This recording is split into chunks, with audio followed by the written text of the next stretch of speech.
The Horse and His Boy, Chapter 5. Prince Corin. My dear sister and very good lady, said King Edmund, you must now show your courage, for I tell you plainly, we are in no small danger. What is it, Edmund? Asked the Queen. It is this, said Edmund. I do not think we shall find it easy to leave Tashbaan. While the prince had hoped that you would take him, we were honored guests. But by the lion's mane, I think as soon as he has your flat denial, we shall be no better than prisoners. One of the dwarfs gave a low whistle. I warned you, majesties, I warned you, said Shalopad the raven. Easily in, but not easily out, as the lobster said in the lobster pot. I had been with the prince this morning, continued Edmund. He is little used, more than pity, to having his will crossed, and he is very chafed at your long delays and doubtful answers. This morning he pressed very hard to know your mind. I put it aside, meaning at the same time diminish his hopes, with some light common jest about women's fancies, and hinted that his suit was likely to be cold. He grew angry and dangerous. There was a sort of threatening, though still veiled under the show of courtesy, in every word he spoke. Yes, said Tumnus, and when I supped with the Grand Vizier last night, it was the same. He asked me how I liked Tashbaan, and I, for I could not tell him I hated every stone of it, when I would not lie, told him that now, when high summer was coming on, my heart turned to the cool woods and dewy slopes of Narnia. He gave a smile that meant no good and said, There's nothing to hinder you from dancing there again, little Goatfoot, always provided you leave us in exchange a bride for our prince. Do you mean he would make me his wife by force? Exclaimed Susan. That's my fear, Susan, said Edmund. Wife or slave, which is worse? But how can he? Does the Tisroc think our brother the High King would suffer such an outrage? Sire, said Pardon to the king, they would not be so mad. Do they think there are no swords and spears in Narnia? Alas, said Edmund, my guess is that the Tisroc has very small fear of Narnia. We are a very little land, and little lands on the borders of a great empire were always hateful to the lords of the great empire. He longs to blot them out, gobble them up. When first he suffered the prince to come to Carparvel as your lover's sister, it may be that he was only seeking an occasion against us. Most likely he had hopes to make one mouthful of Narnia and Archelon both. Let him try, said the second dwarf. At sea we're as big as he is, and if he assaults us by land, he has the desert to cross. True, friend, said Edmund, but is the desert a sure defense? What does Swallowpad say? I know that desert well, said the raven, for I have flown above it far and wide in my younger days. You may be sure that Shasta pricked up his ears at this point. And this is certain, that if Tisroc goes by the great oasis, he can never leave a great army across it into Archenland. For though they could reach the oasis by the end of their first day's march, yet the springs there would be too little for the thirst of all those soldiers and their beasts. But there is another way. Shasta listened more intently still. He that would find that way, said the raven, must start from the tombs of the ancient kings and ride northwest, so that the double peak of the Mount Pyre is always straight ahead of him. And so, in a day's riding, or a little more, he shall come to the head of the stony valley, which is so narrow that a man might be within a furlong of it 1,000 times and never know that it was there. And looking down this great valley, he will see neither grass nor water nor anything else good. But if he rides down it, he will come to a river and can ride by the water all the way to Arkenland. And do the Calamorns know of these western ways? Asked the queen. Friends, friends, said Edmund, what is the use of all this discourse? We are not asking whether Narnia or Carloman would win if a war arose between them. We are asking how to save the honor of the queen and our own lives out of the devilish city. For my brother Peter, the High King, defeated this Histrock 12 times over, yet long before that our throats would be cut, and the queen's grace would be the wife, or more likely the slave of this prince. We have our weapon, king, said the first dwarf, and this is a reasonably defensible house. And to that, said the king, I do not doubt that every one of you would sell our lives dearly in the gate, and they would not come at the queen, but over our dead bodies. Yet we shall be merely rats fighting in a trap when all said. Very true, croaked the raven. The last stands in a house make good stories, but nothing ever came out of them. And after their first repulses, the enemy always set the house on fire. I am the cause of all this, said Susan, bursting into tears. Oh, if only I had never left Parvel. Our last happy day was before those ambassadors came from Calamon. The moles were planted an orchard for us. Oh, oh, as she buried her face in her hands and sobbed. Courage, Sue, courage, said Edmund. Remember, but what is the matter with you, Master Tumnus? For the fawn was holding both his horns in his hands, as if he were trying to keep his head on by then, and breathing to and fro as if he had a pain in his insides. Don't speak to me, said Tumnus. I'm thinking so that I can hardly breathe. Wait, do wait. There was a moment's puzzled silence, and then the fawn looked up, drew a long breath, mopped his forehead, and said, The only difficulty is how to get down our own ship, with some stores, too, without being seen and stopped. Yes, said the dwarf dryly. Just as the beggar's only difficulty about riding is that he has no horse. Wait, said Mr. Tumnus impatiently. All we need is some pretext for going down to our ship today and taking stuff on board.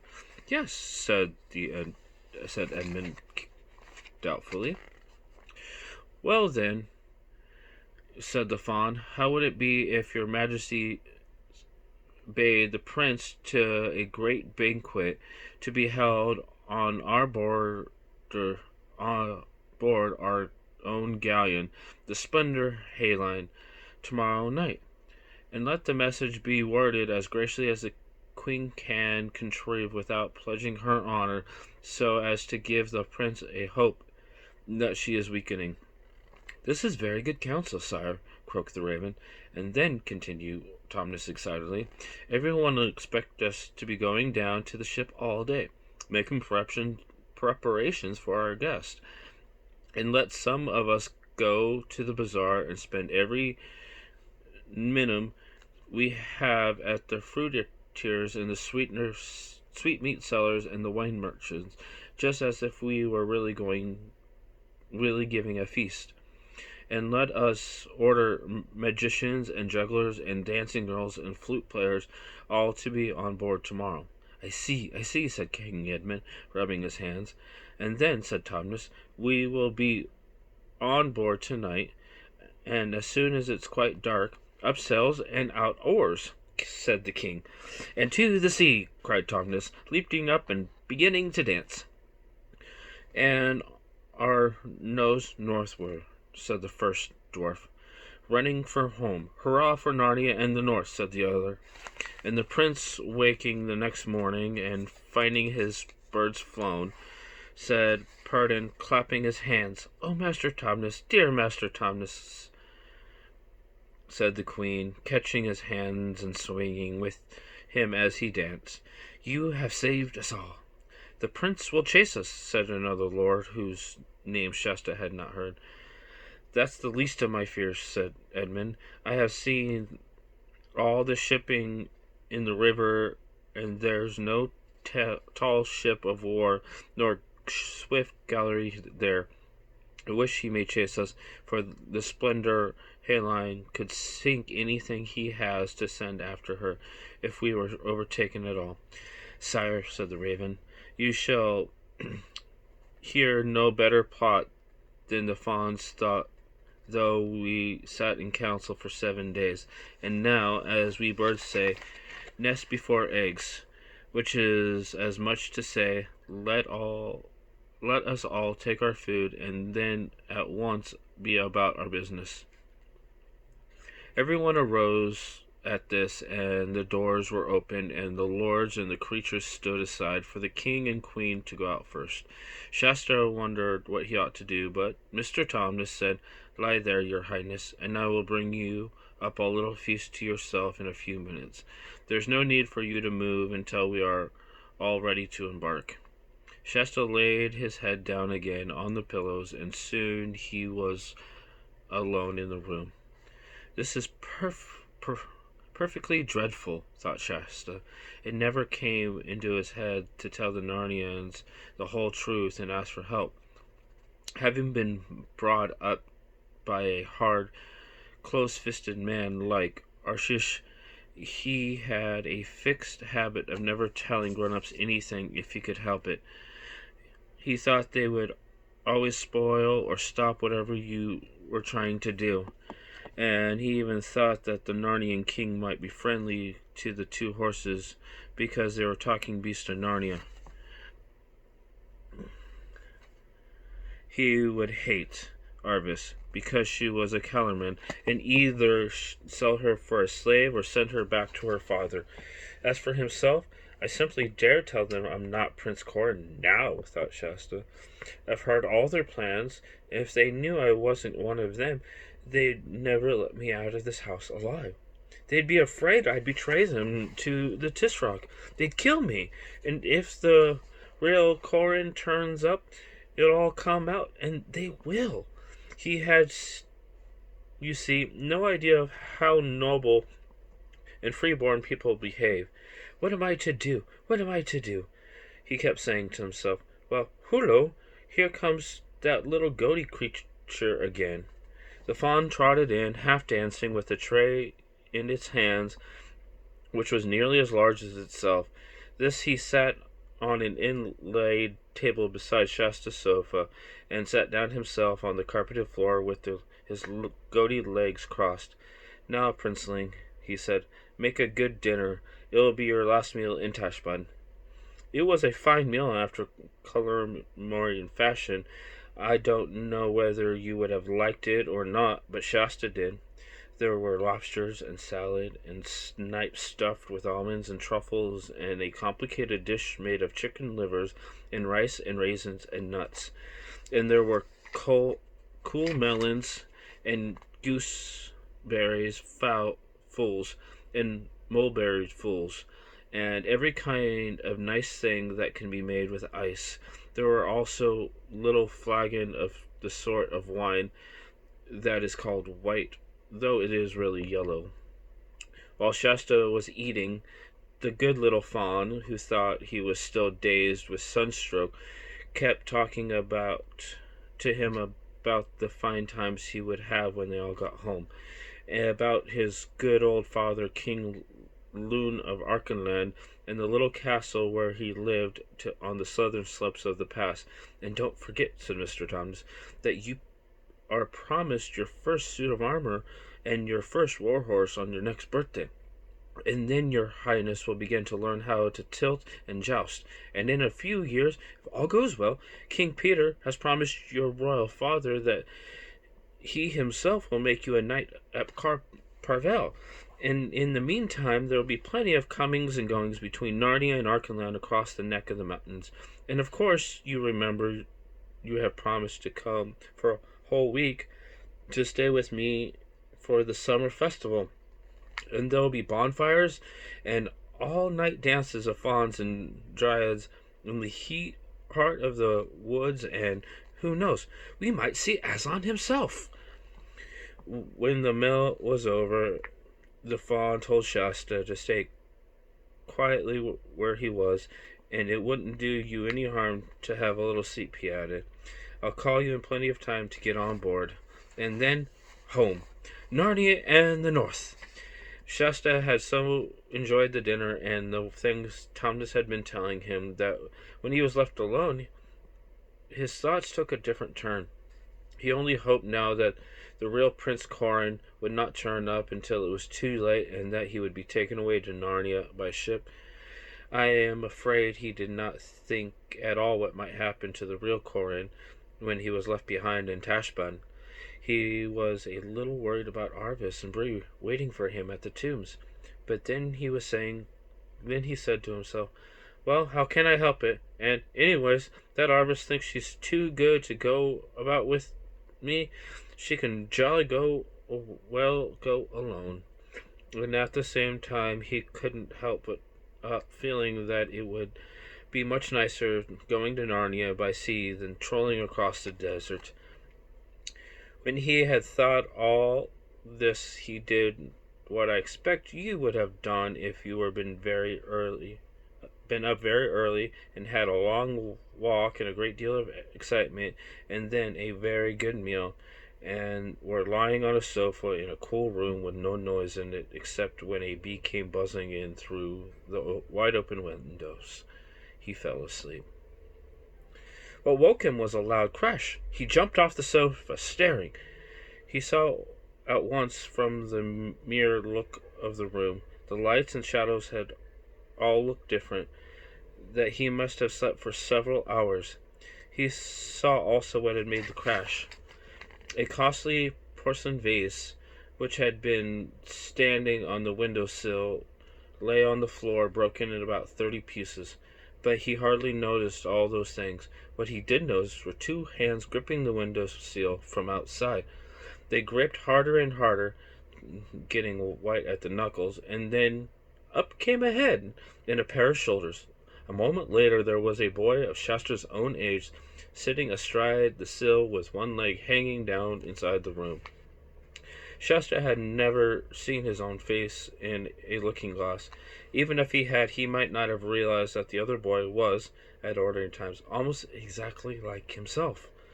At the moment, this boy was not particularly like anyone, for he had the finest black eye you ever saw, and a tooth missing, and his clothes, which must have been splendid ones when he put them on, were torn and dirty, and there was both blood and mud on his face.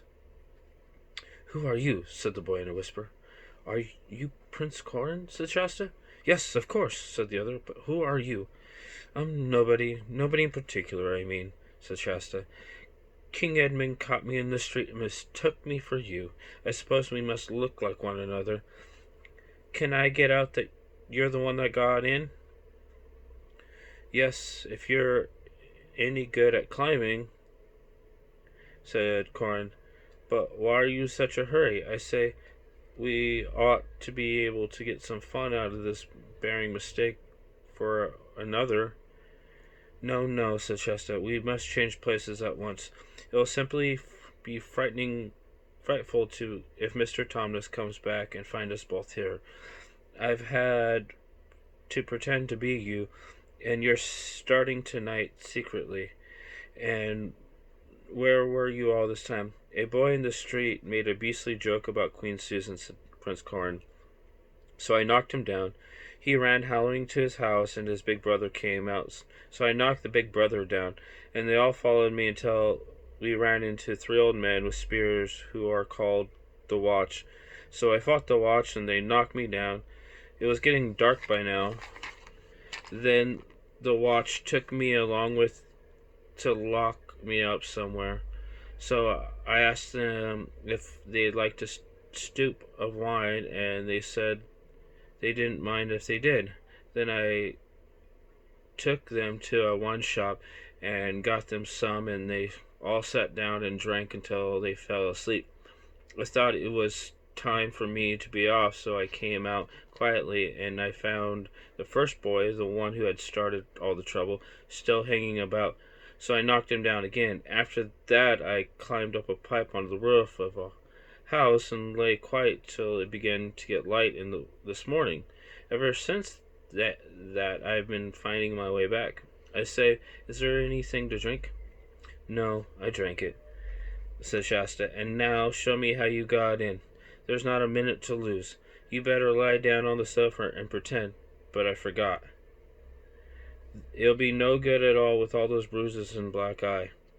You'll just have to tell them the truth once I'm safely away. What else do you think I'd be telling them? Asked the prince with a rather angry look. And who are you? There's no time, said Shasta in a frantic whisper. I'm a Narnia. I believe something northern anyway. But I've been brought up all my life in Carloman, and I'm escaping across the desert with a talking horse called Bray, and now, quick, how do I get away? Look, said Corin, drop from this window onto the roof of the veranda, but you must do it lightly, on your toes, or someone will hear you. Then along your left, and you can get up the top of the wall if you're any good at all as a climber. Then along the wall to the corner, drop onto the rubbish heap you find outside, and there you are. Thanks, said Shasta, who was already sitting on the sill. The two boys were looking each other's faces and suddenly found that they were friends.